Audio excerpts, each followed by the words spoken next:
প্রিয় দর্শক শ্রোতা মণ্ডলী, আপনারা এই মুহূর্তে আমাকে যে যেখান থেকে দেখছেন এবং যে যেখান থেকে শুনছেন, আপনাদের সকলকে জানাই আমি আমার আন্তরিক অভিনন্দন এবং প্রাণ ঢালা শুভেচ্ছা। আপনাদের সকলের কারণে আজকে আমি এই জায়গা পর্যন্ত পৌঁছেছি যে আপনারা এখন লাখো লোক আমার কথা শুনুন। তাই আপনাদের সকলকেই আমার হৃদয় নিংড়ানো ভালোবাসা রইল। তবে সাবস্ক্রাইব করতে ভুলবেন না, সাবস্ক্রাইব আরো বেশি বেশি করানোর চেষ্টা করুন। আজকে আপনারা এতক্ষণে ব্যানার এবং হেডলাইন দেখে বুঝছেন যে আমি কি বিষয়টা নিয়ে কথা বলছি, যে তিনটি দাবি বা তিনটি শর্ত ছিল। এই যে আমাদের গিয়েছিল খলিলুর রহমান, ইন্ডিয়াতে গিয়েছিল, ইন্ডিয়াতে যাওয়ার পরে ওখানে আসলে তিনটা দাবি উঠেছিল, যার মধ্যে একটা দাবি ছিল বাংলাদেশের পক্ষ থেকে, যেটা খলিলুর রহমান করেছিলেন, এবং দুইটা দাবি আবার ইন্ডিয়া পাল্টা করেছিলেন। সুতরাং সে তিনটা দাবি কি কি সেই বিষয়ে আপনাদেরকে বলছি, এবং এটা হচ্ছে যে এক্সক্লুসিভ, একদম ভেতর থেকে, মানে সেই দিন সেখানে উপস্থিত খলিলুর রহমান এবং আপনার অজিত দোভাল, ওনারা যে মিটিংটা করেছে সেই মিটিং এ বাংলাদেশের পক্ষ থেকে শুধু খলিলুর রহমান না, খলিলুর রহমানের সাথে ছিলেন আরো তিনজন যারা ইন্টারপ্রেট করেছেন বিভিন্ন দুইজনই ইংলিশ জানেন, ইংলিশ খুব ভালোই জানেন দুজন। এরপরে কিছু কিছু হিন্দি ওয়ার্ড আছে যেগুলো তো খলিল সাহেব বোঝেন না, কিছু বাংলা কথা আছে যেটা তো আপনার অজিত দোভাল স্যার বোঝেন না, যার কারণে ওখানে ইন্টারপ্রেটার ছিল দুই পক্ষের তিনজন ছয়জন। তাদের একজনের কাছ থেকেই এই খবরটা জানছি। তো সেই জিনিসটা কি কি শর্ত ছিল সেটা বলার আগে আপনাদের একটা কথা বলি। যেখানে সারা বাংলাদেশ ক্ষেপে আছে, ইন্ডিয়ার সাথে কোনো সম্পর্ক রাখবে না, ইন্ডিয়াকে দেখতে পারতেছে না, পাইলে তো ইন্ডিয়ারে পারলে মানে টুকরা টুকরা করে খেয়া ফেলাবো আমরা, এই অবস্থা। সেই জায়গায় হঠাৎ করে খলিল সাহেব কেন ইন্ডিয়াতে গেলেন, এটা যেমন আপনার মাথায় ঘুরতেছে।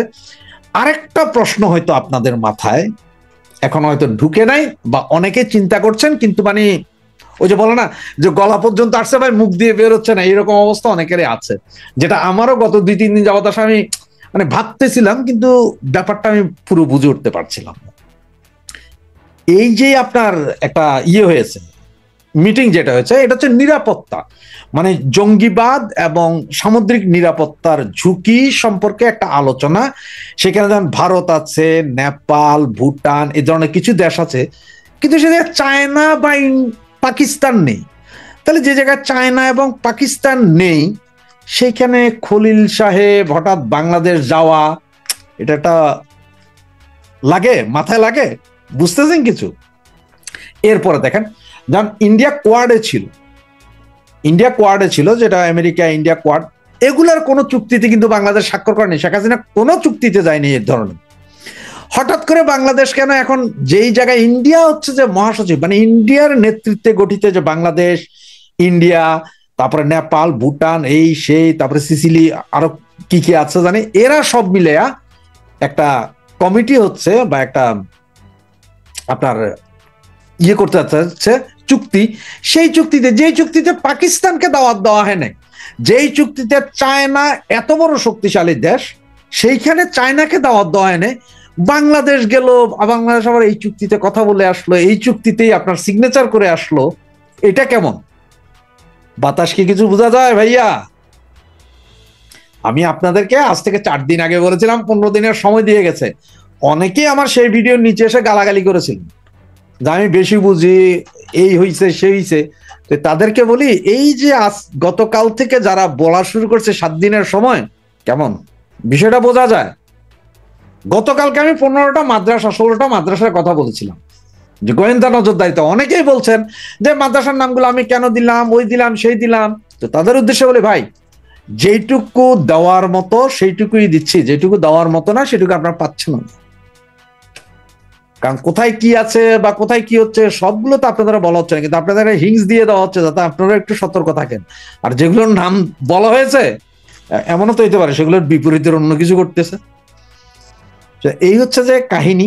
সুতরাং এবার চিন্তা করেন, এই যে ইন্ডিয়া একটা সংস্থা করলো, যেটা জঙ্গিবাদের উত্থান এবং সামুদ্রিক নিরাপত্তা, এই আর্মি, এটা একটা আর্মি বলা যায়, যে এটা একটা ওনারা একটা সংগঠনের মতো করেছে যে আমরা শক্তিশালী, সেই চুক্তিতে বাংলাদেশ স্বাক্ষর করে এসেছে। এরপরেও বলবেন যে খালি আওয়ামী লীগ ইন্ডিয়ার দালালি করে, ইন্ডিয়ার দালালি তো আপনারা সবচেয়ে বেশি করতেছেন। তো আসুন চলুন সেই 3টা শর্ত। শর্ত নাম্বার 1 বাংলাদেশের পক্ষ থেকে শর্ত নাম্বার 1 ছিল যেটা খলিলুর রহমান বলেছেন, তিনি সরাসরি ইন্ডিয়ার কাছে শেখ হাসিনা এবং স্বরাষ্ট্রমন্ত্রী আসাদুজ্জামান কামালকে ফেরত দেওয়ার জন্য একটা শর্ত জুড়ে দিয়েছিলেন মিটিং এর আগেই। আপনারা জানেন যে একদিন আগেই উনি পৌঁছে গিয়েছিলেন এবং ওনার জন্য ইন্ডিয়ার দিল্লিতে যেই 5 স্টার হোটেলে 3টা রুম ওনাদের জন্য বুক করেছিলেন সেই সব রুমে ওনারা উঠেননি, ওনাদেরকে উঠানো হয়েছিল আমাদের দিল্লিতে অবস্থিত বাংলাদেশ দূতাবাসের আপনার অ্যাম্বাসেডারের সাহেব নিজের বাসায়, এবং সেইখানে রেখেই উনি কাউকে কোথাও যেতে দেননি এই অবস্থায়। কিন্তু আরেকটা জিনিস যে এই যে আমাদের খলিল সাহেব যাওয়ার আগে কিন্তু বাংলাদেশে অবস্থিত ইন্ডিয়ান দূতাবাসের অ্যাম্বাসেডারের সাথে কথা বলে গিয়েছিল, এবং ইন্ডিয়াতে যাওয়ার পরে আমাদের অ্যাম্বাসেডারের বাড়িতে উঠেছেন, অ্যাম্বাসেডার সাহেব কন্টিনিউ ওনার সাথে ছিলেন যাতে উনি কোথাও যেতে না পারেন। তো সেই জায়গায় দাবি ছিল যে হাসিনা এবং স্বরাষ্ট্রমন্ত্রীকে ফেরত দিতে হবে, এই দাবিটা করেছিলেন অজিত দোভালের কাছে। তখন নাকি অজিত দোভাল বলেছেন যে ঠিক আছে আমরা ফেরত দিব, কোনো সমস্যা নাই। সর্বপ্রথম আপনি বলেন যে শেখ হাসিনা এবং স্বরাষ্ট্রমন্ত্রী আসাদুজ্জামান কামাল ওনারা কি বর্ডার পার করে কোনোভাবে ঢুকে গিয়েছিলেন যেটা ইন্ডিয়ান গভর্নমেন্ট জানে না? বা এইটা কি ওনারা কি হঠাৎ করে এসে গেলেন যে এই নাকি G2G মানে সরকার টু সরকার কথা হয়েছিল?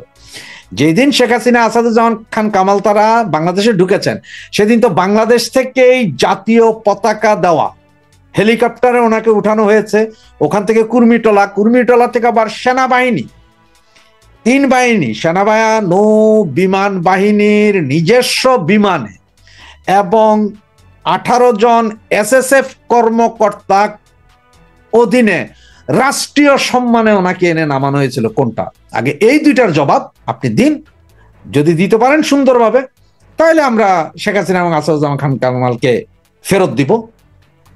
এবং দ্বিতীয় যে কথাটা আপনার অজিত দোভাল বলেছেন যে অনেক হয়েছে, এবার আপনারা আওয়ামী লীগ সহ বাকি সব দলকে নিয়ে ইনক্লুসিভ নির্বাচন করান, আমাদের কোনো সমস্যা নাই। আপনার দেশে আপনি কি খাবেন, কি পরবেন, কাকে কি করবেন, আমাদের কোনো সমস্যা নাই।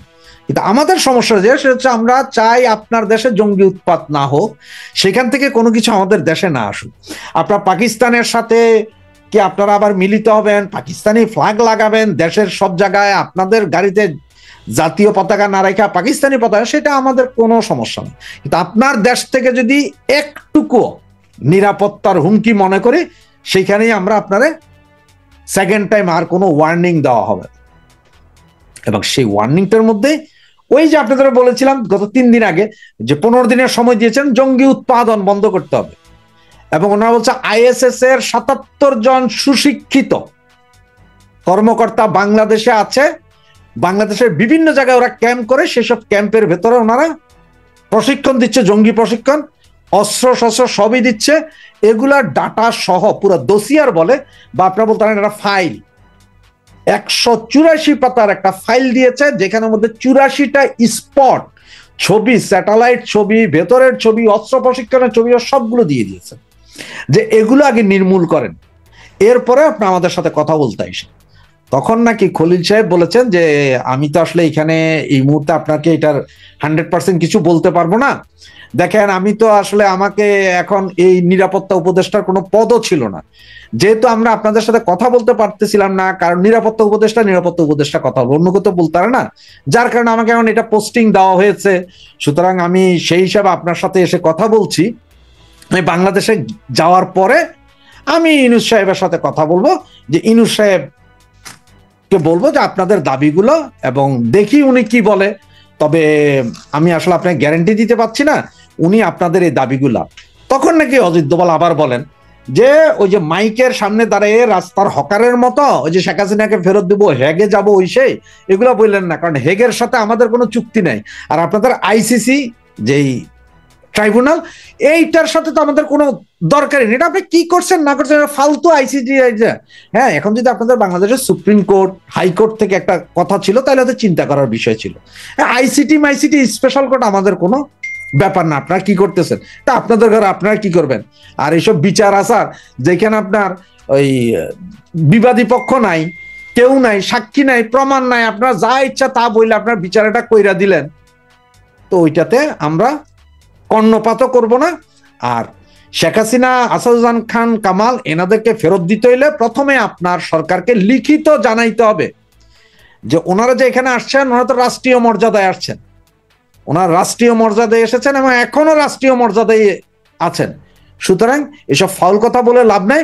হেগে আপনারা যান, হেগের চুক্তি আমাদের সাথে নাই, এরকম কোনো চুক্তিতে আমরা নাই, সুতরাং কেউ কিছু করতে পারবে না। ওই যে স্লোডনের কথাটাই, রাশিয়া যে স্লোডনের ব্যাপারে বলেছিল যে তুমি আমেরিকার জাহান্নাম চাও, আমি তোমার স্লোডনরে ফেরত দিব না, স্লোডন আমার দেশ আছে, হ্যাডন থাকলে তুমি এসে তুলে নিয়ে আসো। তো সেই রকম এই হচ্ছে যে তিনটার মতো চুক্তি বুঝছেন, তো তিনটা দাবি বুঝছেন। একটা দাবি বাংলাদেশের হাসিনা এবং স্বরাষ্ট্রমন্ত্রীকে ফেরত চাওয়া, এই দাবির পুঙ্গা মেরে দিয়েছেন অজিত দোভাল। এবং অজিত দোভালের দুইটা দাবি, একটা হচ্ছে যে আগে জানাইতে হবে সরকার টু সরকার, মানে গভর্নমেন্ট টু গভর্নমেন্টের মাধ্যমে কি শেখ হাসিনা এই দেশে এসেছিলেন নাকি, এটা বলতে গেলে তো বলতে হবে জি জি জি, না তো বলবে যে ওই বিমান কি তোমাদের ছিল না হারামজাদারা। এই হচ্ছে একটা দাবি। দ্বিতীয় হচ্ছে যে মৌলবাদী, ওই এক ইন্ডিয়ার যে দুই দাবি, দুই দাবির মধ্যে একটা দাবি মধ্যে আবার দুইটা ভাগ। আর এটা মৌলবাদীদের উত্থান কিভাবে ঠেকাবা, তোমরা ঠেকাবা নাকি আমরা প্যারাট্রুপার নামাইয়া দিয়া ওখানে তোমাদেরকে ঠেকাই দিব, এই বিষয়টা ছিল। এবং সেকেন্ড দাবি যেটা ছিল যে আওয়ামী লীগ সহ সবাইকে নিয়ে ইনক্লুসিভ ইলেকশন করতে হবে, ভংসং ইলেকশন করলে হবে না, টোটাল ইলেকশন করতে হবে। আওয়ামী লীগকে লেভেল প্লেইং ফিল্ড যদি না দাও তাহলে তোমাদের ইলেকশন তোমরা করতে পারো কিনা বা কিভাবে করবা সেটা আমরা আমাদেরটা বুঝবো, তোমরা তোমাদেরটা বুঝো, এই বলে ওনার সাথে মিটিং হয়েছে। তারপরেও হয়তো মিটিং এর আরো কথা ছিল যে মানে হয়তো পরের দিন যেখানে যে সভাটা হয়েছিল সেই সভার পরে আপনার ইয়ের সাথে বলার কথা ছিল, কার সাথে, আমাদের খলিল সাহেবের সাথে। কিন্তু খলিল সাহেব নাকি তড়িঘড়ি ফোন পে 3টা 5 মিনিটের ফ্লাইটে, দিল্লি টু ঢাকা 3টা 5 মিনিটের ফ্লাইটেই উনি ফেরত চলে আসতে বাধ্য হয়েছেন। কারণ এই মিটিংটা চলেছিল একটার পরে দিন লাঞ্চের কথা ছিল, তিনি সে লাঞ্চটাও করতে পারেননি। এবং আপনার ডাক্তার ইউনূস সাহেবের মাথা হয়তো খারাপ হয়েছে কেন জানেন, কারণ যে ডাক্তার ইউনূস সাহেব মনে করেছিলেন এই যে সভাটা হচ্ছিল সেখানে আমাদের খলিল সাহেব মুখ্য ভূমিকা পালন করবেন, কিন্তু উনি পারেননি। আবার এটার মহাসচিব হয়েছেন এইবার ইন্ডিয়া, সুতরাং 2 বছর পর মহাসচিব হবে।